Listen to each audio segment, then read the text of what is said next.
So, ito pa po yung ibang party ng farm, guys. Ito, mayroong horse dyan sa likod ko. Ayun. Dito muna kami. Ayan, si Lawrence. Inantay namin si Steve. Pinuntahan ng daddy niya si Stevie kasi pupunta kami sa kabila. Doon sa may soft play area. Dahil dito si Lawrence, takbo ng takbo.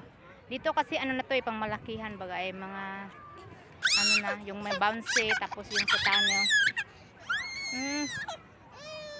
Ayan, nagalit na yung isa. Kumawala na naman siya sa posture. Ayan. Ayan. Ayan oh. Tara, tumayo na. Ayan, so, ito yung ano, tsura niya dito sa area na ito. Yan, may mga ano doon. Ayan. Bouncy dyan, nandyan. Ayan, si Loren, wala. Si Lawrence, ayan na, oh. Kumawala na, guys. Ay, naku, ang batang ito. Naku, nagtulak na sa posture. Wala. Nandoon si ano.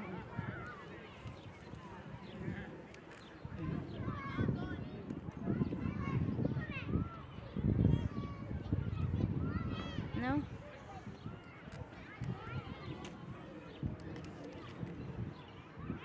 Ako si Lawrence naman.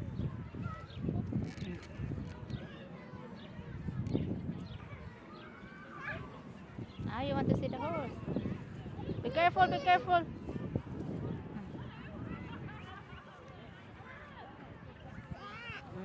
Horse. Yan si Lawrence, yung tingnan ng horse.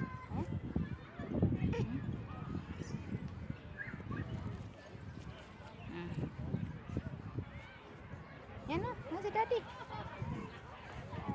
Ako si Lawrence, takbo ng takbo. Kaya pag na dito sa ano, habol lang ko ng habol nito, hindi naman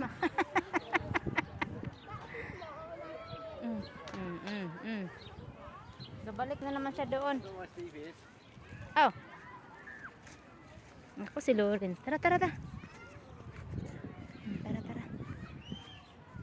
na. Alam ko na. Dali. Kinagar ko na kasi ano eh. Takbo ng takbo oh.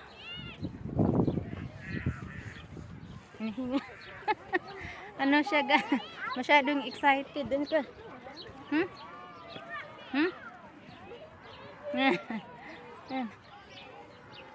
Punta na kami doon sa kabila ay hindi man nakita ng daddy niya si Stevie. Ewan namin kung saan niya nagpunta. Malawak naman din kasi dito. May iba't ibang ano laruan. Sige si Lawrence eh.